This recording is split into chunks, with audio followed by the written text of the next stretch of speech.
Today, we are talking about the power of the ask. It's so cliche. The worst thing that could happen is the person says no. That's the worst thing that could happen. It's the worst thing, bad, right? And that's not that bad. Just ask. If we just ask more times than not, life gets really fun. Just gotta ask for it.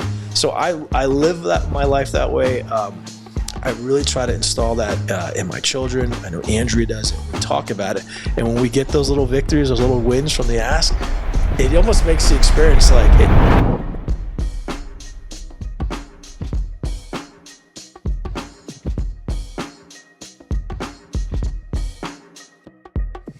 Hey, what's up, everybody? Welcome back to a brand new episode of the amazing podcast here, Shawn and Christian. Life lessons for you. Just things that we experience. One of the things, too, a lot of people ask, like, how did you guys start doing this podcast? Well, you and I frequently walk in the mornings. A couple times a week, we just meet up, and it's not a short walk. I don't know how long it is, but it's long. Yep. And we always are just talking, sharing about life. And I was like, dude, we should make this into a podcast. Maybe we should just wear like DJI mics, but then people would hear us like huffing and puffing and, going through. So we decided to take our morning walk conversations and bring them to people and share them here through this medium, through a podcast. And we're super appreciative of all of you who tune in every week to just hear these random musings and hopefully apply them into your life. And hopefully they prove to be extremely valuable. Today, we are talking about the power of the ask, like just ask. I want to start off with a story where one of our good friends, Mark Murphy, I was introduced to Mark through one of my clients. They were like, you've got to meet Mark. And now in hindsight, I realize like Mark is very fast to say, hey, let's jump on a meeting. So I get on this Zoom meeting with him. I remember very clearly my very first conversation with him. And now I've done so many of these meetings. Like Mark has a template, an agenda, like how he does these meetings. And so I go through the meeting, and in my preparation for the meeting, I had done a little bit of homework on Mark, and I knew that Mark had season tickets to the Knicks. He's got really good seats for the Knicks, and he also had season tickets for the Rangers, amongst a bunch of other really cool things that we could say about Mark. But at the end of that meeting, I remember I told him, I said, listen, I know that we just had this first Zoom meeting, but I'm an asker. And if you don't ask, I would never know. But my good friend Michael Chandler is fighting in Madison Square Garden coming up in November. This was many years ago. And this was the Chandler, maybe it was a Chandler Poirier fight, maybe. And I was like, but I know that you have connections to Madison Square Garden. So I was wondering, do you have access to tickets? And Mark was like, well, look, I do have great connections with the Garden. If the tickets are through Madison Square Garden, I most certainly could help you out. But if the tickets are through the UFC directly, I mean, there's nothing I could do. He says, let me look into it. And I was like, oh, okay. Well, literally a couple hours later, Maureen, his secretary or assistant, calls and was like, hey, man, we have your tickets. And I was like, what? The tickets weren't even on sale yet. She was like, we have your tickets. If you just send me your Ticketmaster email, we'll transfer the tickets over to you. And I got the ticket transfer, and I'm looking at the tickets, and I had just met Mark. I was like, what is this? These aren't even real tickets, because it just said Madison Club. I was like, I don't even have a seat. This is a joke, right? Like, what is this? Turns out, like, he had scored me and my guests tickets into the Madison Club. It's a private club inside Madison Square Garden where they have these like little private seats with a little TV screen. It was amazing. And people always ask me like, man, like, how did you do that? How did you get those seats? How did you do that? 1 year later, at the UFC fights in Madison Square Garden every November. 1 year later, we went back, and Michael was not fighting on that card, but he came with us. So Michael and Bree, and we all went to. I called Mark. I was like, "Can you get those tickets again?" He's like, "Yeah." And so I was like, "Well, Michael and Bree are going to come," and so we were there. And people like say, "Like, well, how did you do that?" And I always tell them, well, I don't know. I just asked. Somebody could have said no. Maybe we could do a podcast on all the times people have told me no. But what you get to see are all the times people have said yes. And you were telling me like, then you were like, because we're talking about Madison Square Garden and Madison Club, but you were like, yeah, but like, what about, you know, something as simple as the table that you want in a restaurant, or maybe even, you know, last night, this is an interesting story too, because last night, you know that I drove to Miami for a business meeting. It's just a 2-hour drive. I drive all the way out there. I get there, I get to the restaurant. I'm sitting there. My business partner comes in, and you know, I'm at the bar, and I was like, listen, what time did you make the reservation for? And she was like, I didn't make a reservation. I was like, no. When I texted you, I asked you to make a reservation around 7. I mean, and out front, it was a nice restaurant, but out front, it looked like Cracker Barrel. I mean, there was like 100 people sitting outside. I was like, oh my God, we're screwed. But I just went back up to the front, and I was like, listen, man, here's the deal. Like, I had a confusion. My business partner came here. I thought that she made the reservation. She thought I made the reservation. We don't have a reservation. Like, can you help me out?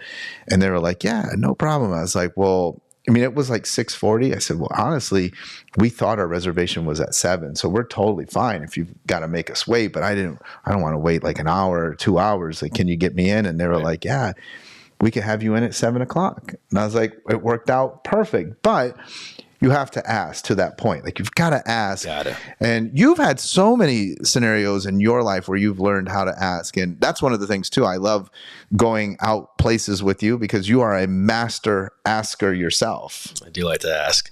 Well, first and foremost, shout out to Mark Murphy. That is a Mark Murphy story if I've ever heard one, because that is a Mark Murphy. He is the man. He is the man. I think he's the dream maker. You know what? He loves for people to ask him for things like that. Like, I didn't know that at the time. Now I do. And so now, yeah, he's always, very generous with his tickets, with Indiana University, the Knicks, whatever you want. But you can't leave it to him. He's not going to send it to you for Christmas. You've got to ask. You got to be like, hey, can I get on at Baltusrol? Hey, can I go to the playoff game? And then he's always like, yeah. He is the man. One of the most generous people I've met, and I was always grateful to you for introducing me to Mark, because he's an incredible person. But yeah, man, the power of asking, I feel like I've kind of started to really embrace that as I've gotten older and matured a little bit. Before, it was kind of like, I don't want to ask. I've always, it's funny what you tell yourself, but I've always tell myself, like, I don't need any favors. I don't want help from anybody. Like, I'm my own man. I can figure this out, whether it's getting a table or it's getting a hotel room or anything. I don't want to ask. I don't want to be bugged, because then you feel like you owe somebody something. And I don't like that. I don't think none of us like that feeling, but just asking, the example you and I were talking about is like, as we start to go to different hotels with the kids, Andrew and I will sometimes get there, and whether we have a reservation or not, I notice that they'll sometimes look at us and they'll, maybe sometimes the hotel or the restaurant is completely empty and there's 3 people in there, and there's that really nice table, or there's 5 of us and they put us at a table for 4 in the corner. And the old me would kind of just be like, I'll accept that. The new me is kind of like, hey, listen, do you mind if we go ahead and we sit over there on that bigger table that has the ocean view, so we can have the experience? We've never been here, but we love to really enjoy it. So I try to paint a picture to the person sitting us that, hey, we've never been here. We want to come back. We want to experience this. We want to really embrace all of it. And so we can leave here and give you guys a 5-star review. And they're usually like, well, yeah, you can sit there. And sometimes it blows my mind. I'm like, I just had to ask. Now, every once in a while, they will say something like, well, you can't sit over there because it's a different waiter, or that section is closed. And I'll say, well, can we have that waiter then? Is that okay? Well, this and that. And I do kind of push a little bit, and I'll say, well, can I talk to the manager then? I just want to ask he or her if I can just sit there. Is that okay? I mean, it is empty. Nobody else is here. I want to experience this place, because we might come back here with more family, with more friends. We might, host an event here. I'd like to really experience this place. And Shawn, 9 times out of 10, we get to experience that.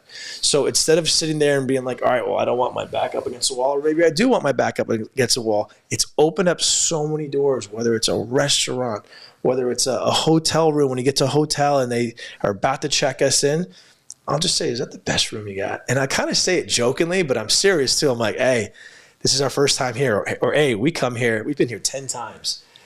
Can you hook us up with like a nice room? So we would like to post about it and tell people about it and send pictures to our family and friends like, you've got to come back here.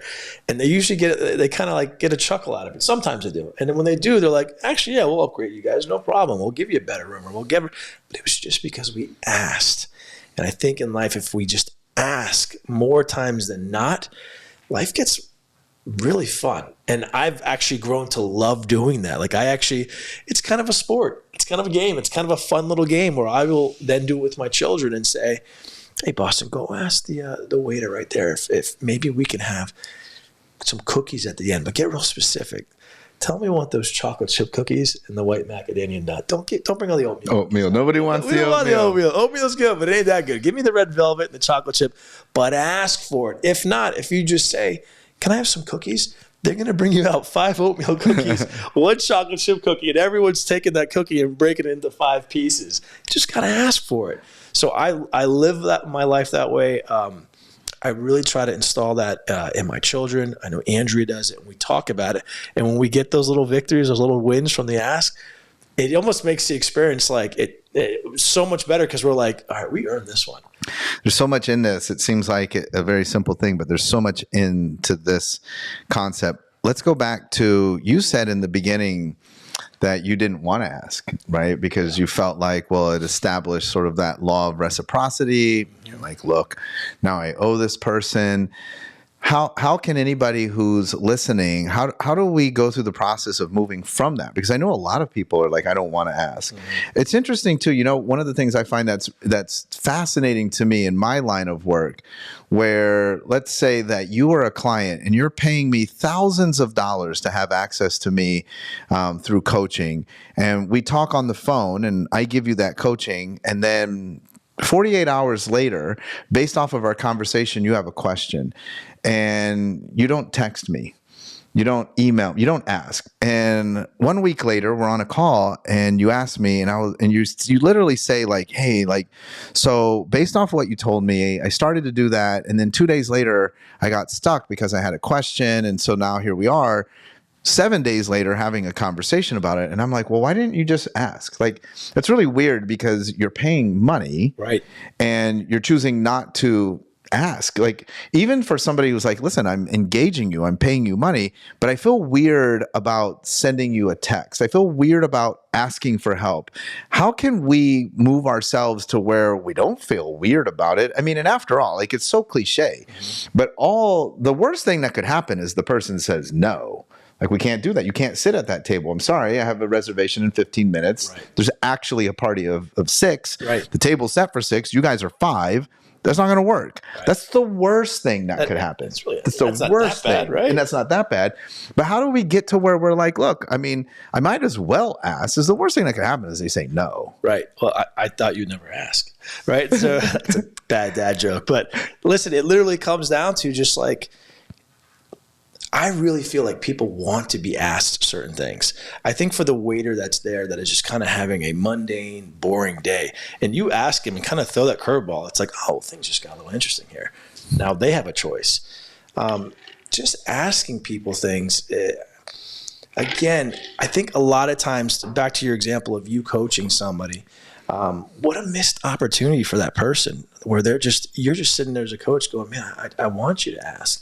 I think a lot of times that whether you're coaching or mentoring or, I was a baseball coach for a couple of years, you're almost sometimes waiting for that person to ask because I'm not going to give it to you. But if you ask for my help, I was just waiting for you to ask. Now, we talked about my son when he's starting to get a little bit more into golf. But when he started playing as a father, it's such a give and go because you want to push him, but then you don't want to be like, hey, man, go practice every day. I'm waiting for him to ask me, like, all right, Dad, can we go practice? Can I go? And it's a very tough thing, especially with children. But when they do, when somebody finally builds up the courage in their mind to say, I need help with this. I need help with my golf swing. I need help finding a better table. I need help getting a good hotel room. I believe that a lot of times the people on the other side of that conversation are just going, man, I'm so happy you asked for this. You now have given me a purpose that now my boring job is now I have a purpose now. I can't wait to find you this new room with this view that you're going to love. I can't wait to get you this table at this restaurant and give you 5 chocolate chip cookies instead of 5 oatmeal cookies. I can't wait. But because you asked me, I've got some kind of purpose now. I'm excited. We've shaken things up as opposed to everyone just going, check in. Thank you, Smith. Goodbye. It's just, and what I try to do in a lot of these situations, Shawn, whether it's any examples we've talked about at previous podcasts, is I really try to put myself in their position. So I will size the person up. I'll see, how are they dressed? Are they smiling? Are they miserable? Are they looking down? Are they making eye contact? I read the body language. And from there, I kind of know how to preface my ask. Because if someone's looking down and they're sobbing and they're crying and they're working at a hotel, that's probably not the person I want to be like, hey, can I get that nice view? I try to figure out, what's going on in their life first. And I'll say, hey, is everything okay? And this and that. But I don't just straight up hit them with the ask. And something we've, kind of a strategy, if you will, but some things that I've done in life, and I know you've done as well, is whether, it's to get that table, or maybe, I remember doing this when I go sit at a bar. If there wasn't, I always like to tip people up front before the ask. I'm giving you something first before just take. I'm going to give you a smile. I'm going to give you a kind of approach. And then maybe I'm going to give you a $10 or $20 bill before we sit down, just to say, hey, this is what we're about. I understand that you're working hard and you're dealing with all walks of life and angry people and sad people. You're dealing with all of that. I see you. Therefore, I'm going to acknowledge you. And then from there, hopefully you respond to that. And then that changes. Their wall comes down a little bit and they start going, you know what? It's actually a nice guy. Well, there's a lot in there. A lot. This is such an interesting thing. And I, through our friendship, have learned this about you. You said it about Mark. There are people that find joy in giving. And one of the things I find interesting is, and especially amongst successful people, and this is not really an ask, but the concept is there where it happens all the time around paying for things. So we go to dinner and then the bill comes and somebody's like, yeah, I got it. Then I find it fascinating because we're all conditioned. Every one of us as human beings, we're conditioned to be like, no. So we start to fight about, and it's not like a real fight, but we posture over somebody's desire to give, right? The gratitude, I've always just said, and listen, I guess if I had the wrong friends, it could be read the wrong way, where I'm always... I adopt an attitude of gratitude. I'm like, wow, no, I don't want to ever be in a situation where, all of my friends, if I think about it, are all extremely generous. So I don't want to be like, oh, we're pulling Shawn along. I think that by all means, I could pay for any situation that I've ever been in with them. But I also watch the joy that they get in giving. And I've had conversations with other friends because like someone like you, who's very generous, might be, you've never done this, but I've had other friends who have been put off because somebody else paid. Like they're like, dude, I had this dinner and then Christian, I've done that, right? Like I had a situation with who we mentioned earlier, Mark, and Mark paid for this dinner one time and I was upset. I was like, dude, what the heck? Like, what are you doing? Right. And he pulled me aside, and we've talked about this in previous episodes, where he was like, hey man, let me have my opportunity. Like I wanted to pay. And I've had that with other friends. I've been at dinners where one of my friends was so mad. They were like, we were leaving and they were like, what the heck? Why'd so-and-so pay for the bill? And I literally told them, I said, you need to get better at receiving, right? Because that was their opportunity. They wanted to pay. They received joy from it. So now we're fighting over their joy. Right. So that's to your point. Sometimes when you ask like, hey man, can I have this opportunity? Can I get a better table? Can I get an upgrade on my room? Can I get on the tee sheet? Whatever it is, that gives them an opportunity. Like you said, they were like, wow, I got an opportunity to give to Christian. Like, that was so cool. I can't believe that Christian actually asked me for that. Can I get this? And I was like, yeah, sure. And it actually, for the right person, makes their day because they gave. They were like, yeah, I got to take care of Christian. I hooked him up. Most of the time, Christian's coming in and I'm serving him, but I had an opportunity to do something for him that made his day. Right. And so I think that's number one. You're giving. You're literally, by asking. And again, like everything we talk about, there's an opportunity for that to be abused. Right. But you're giving somebody the opportunity to give. And I think that's like so incredibly overlooked. But then the second part of it with the tipping, I see all of this stuff on the internet, a lot of it because I travel a ton, about going in and to me, it's my opinion, being weird about like tipping the front, like sir, can we get your credit card? And then you like package a $20 bill behind it and you're like, you give them the eye. How about that? Like, is there a way, in your opinion, because you're saying like sometimes I tip in advance, but like to do that in a way that doesn't feel compromising to them? Before I hit that, you actually just taught me something, which I appreciate. When you were talking about how you got upset the first time when Mark did that, I have two people in my life. One that I don't speak with anymore, and another person who's a family member that I remember right when you said it hit a chord, because I remember like paying for them and feeling joy and feeling happy about it. And I won't even say what they said, but they basically ripped into me. And then I remember them taking away that joy and how horrible I felt. The first person, I felt so horrible that we never went out again, never hung out again, because I was like, that was extreme. Like, I just picked up a dinner and this person just went off on me. And then the second person, and it was a similar situation, again, said some pretty hurtful things. And I'm like, all I did was pay for a dinner. Like, that's wild. But then you had a situation like that where you're like, well, you didn't feel that way. And then you and Mark talked about that. And that just made me think about that because, again, it really does going back into putting yourself in someone else's situation.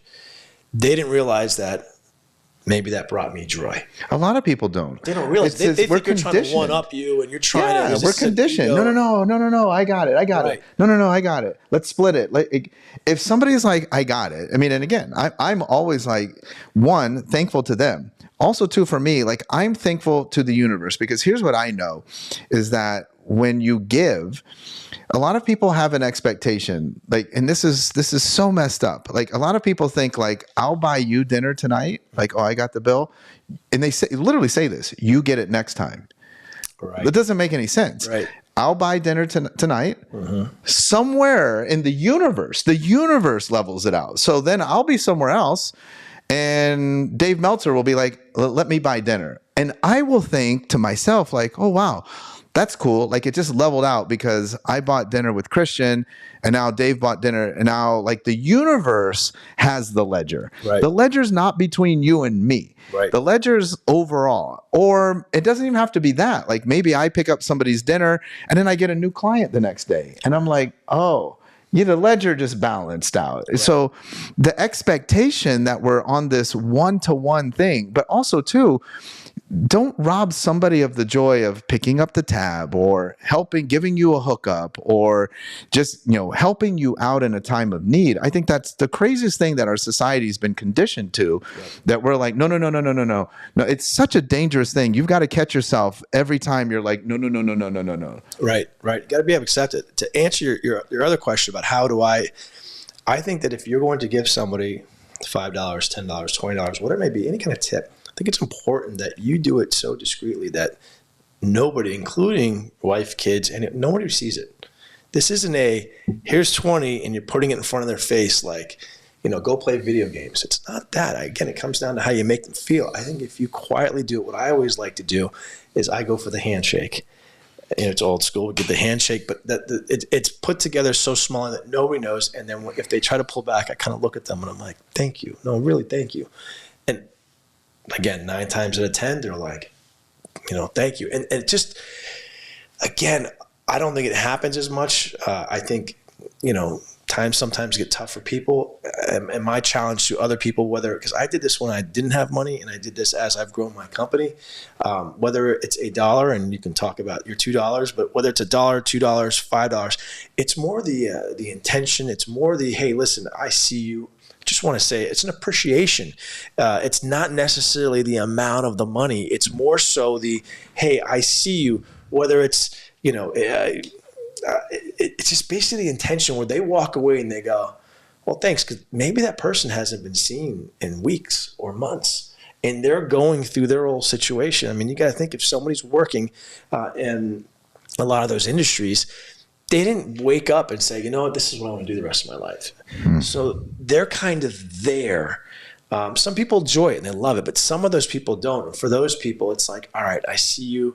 And I think it really does come to, we all want to be seen and we want to be heard, and I think sometimes that little acknowledgement goes such a long way. Whether you get, and I've done it many times, and you still don't get the room and you still don't get the table, mm-hmm. but that's okay too. But you did get that joy of I see you, I acknowledge you, and then sometimes just a head nod from that person, it just changes your whole vibe, your whole day, your whole state. And then you go around other people, and then that just kind of radiates, and now your vibrations are different. And then you attract those people. To your point, when you talk about Meltzer, you talk about Mark, you talk about people that are in your life, you also have to have the right people that understand that. Mm-hmm. Because if you don't have those right people and you try to live your life that way, that's when you have those people going, what does Shawn think he is picking up this tab? Is he trying to impress somebody? Who is he? It's like, no, this is us. Like, let us have our joy. We love this. We love you. We're leading with love here, man. There's no ego. This is like an appreciation. And I think if you're around the right people that understand that, then life gets really fun. I think that's one of the things too, is I get that a lot. And, we've talked about, and we'll continue to talk about, how in life, as you find success, and nobody talks about this, interestingly, that you find yourself in these different situations, right? Where, we've talked about, playing golf, being a member of a country club. I didn't know you were not supposed to wear your hat backwards. I didn't know, there's all these things you didn't know. And then maybe you have, we were talking about the bread and the drinks, the B and the D, right? And well, I didn't know, like, talk about the B and the D.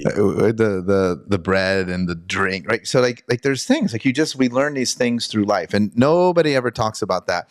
What's popular on the internet is, tip the bill.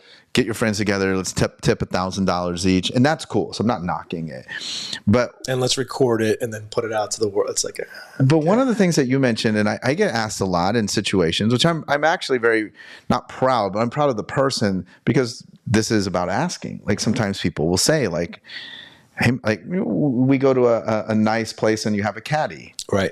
I don't know, how much do you tip a caddy? Correct. Right? So if you're there, you're like, all right, how much do you tip? You have to ask somebody. But what you realize then, and it's difficult because it's not actually about the amount. The amount is not actually what matters, but like what you said. So like if I tipped you through a handshake, and you receive that, you actually don't even know the amount. Mm-hmm. It was about the intention, because you know that I recognize you. Like you said, you were seen.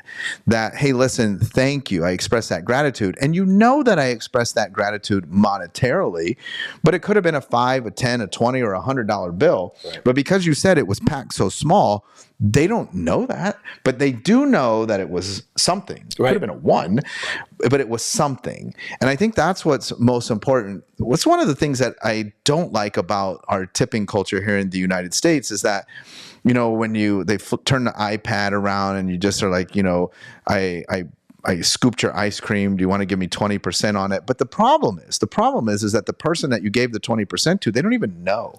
I can't stand that, by the way. I feel like go to Starbucks and they're like, yeah, I give 25%. I'm like, no, I don't. That's a different situation. For me, it's not even about like, no, I don't want to give you recognize your service that, you made a great cup of coffee. I don't drink coffee, but you did great. But the problem is that you don't know that you were recognized. Right. That's the worst part. No, but No one knows. It's probably going to the house too. Yeah. Yeah, it might be going to the house. Yeah. That's one of the worst parts about that is that they don't know. And I think that's the most important part in tipping is that the person feels acknowledged. They feel seen. They feel heard. They recognize that there was an acknowledgement of the service that they gave. That's why I don't like that sleazy, like, hey, you think there might be an upgrade available? Right. Because that is a tit for tat. That's not an acknowledgement. Right. That's a bribe, right? So it's like, hey, I'm going to bribe you versus like, hey, I know you're here grinding like everybody else. Right. Whether there's an upgrade or not, let me recognize what you're doing. But then, hey, do you think there might be an upgrade available? Right. I think that's a better way, to approach that. What's the biggest thing that you've ever asked for? The craziest thing that you've asked for, and then. Like I told the UFC tickets, have you ever made a big ask, an uncomfortable ask? Whether it was yes or no, like, have you ever made a big ask? I had a few of them. I mean, I think my biggest ask ever was having Andrea take my hand in marriage. That was a big ask. Okay. At the time. That was it was the greatest ask of my life, and but that was a big ask. Business wise, I remember two come to mind. One. Our office, as you know, is downtown on Fifth Avenue in Naples. And at the time, downtown Naples, 13, 14 years ago, was really struggling. And the Mercado was opening up. So people didn't really, for people that don't know Naples, downtown is south. And a lot of people that go to downtown live up north. So it's, it's a 15, 20, 30-minute drive, depending on where you live. So a lot of people weren't going downtown. But I wanted to go downtown. I want to have the first insurance company on Fifth Avenue. I thought that was really cool. I'm like, what an opportunity. No one has one. That's down there. So when I got there, nobody was taking the space because they had a few things with the space that wasn't really attractive. But to me, the building was a billboard. Essentially, who cares what the inside looked like? A lot of cars drive by it. So to me, there's a billboard. So I remember asking. I said, "Listen, I want 7 signs on the building," and they're like, "Well, we have news for you. Like, you can't even have 1 sign." I go, "Well, I want 7." So we went back and forth, and the anchor tenant was there. It's actually the largest bank in the world was the anchor tenant on the first floor. And we are on the second. How many signs did they have? The anchor? They had 4. 4 signs. So I asked for 7, hoping that I'd maybe get 5. So at minimum 4, but it was a big ask. I said, I want 7 signs. And at the time, I had another company that was with us. So we had 2 company names, and we went back and forth. We negotiated for 16 months. And I remember right when my son was born, a couple of days right before he was born, so this was almost 13 years ago now, we went back and forth, and I basically said, I won't make the deal unless you give me 5 signs. And now, because I was asking for 7 the whole time, now they're like, all right, well, we want this guy to get in there. So ultimately, I got 5 signs on the building downtown on 5th. 3 of them were Galt Insurance signs, and the other 2 were the other company that we had. And that's how I got the signs. That was a big 16-month ask at the time. And that was something now, if you live in town or you've been to Naples, people will be like, hey, I see your sign all the time. And I'm very proud of that sign because I know that was a massive ask. We were told no signs of the buildings because, again, that anchor tenant was like, so what did I do? I went and talked to the anchor tenant. I said, listen, we're going to have people coming in here. They're going to want insurance. And when they want to get their banking needs done, we're going to send them down to you guys. Now, to them, it wasn't as attractive because they're already the largest bank in the world. They don't really, but they at least, I said, let's break bread. Let's talk this through. Like, what's the deal with these signs thing? We're going to have, I said, or you're going to have an empty building because it's already been empty for 3 years. That's just kind of vacant. And it's just kind of, this place is already ghost town. We're going to be throwing events and parties and it turned out to be beautiful. So I would say personally, the biggest ask and the greatest ask in my life was asking Andrew to marry me. And then business-wise, that ask. 7 signs. 7 signs. And then we ended up with 5. Love it. All right, everybody. Think about this week what you need to be asking for. Don't rob someone of their joy of giving. So be bold. Make some bold asks this week. Hit us up. Let us know how it goes. We'd love to know all of the asks that are coming true. And also, look, the worst I could do is say no. So you can hit us up and tell us the big asks that you've made that you were rejected, because who cares? The worst they could do is say no, and at least you found out that opportunity wasn't available. All right, that's it for this week. Make sure you tune in next week. We're going to drop a brand new episode then. All right, everybody, have a great week.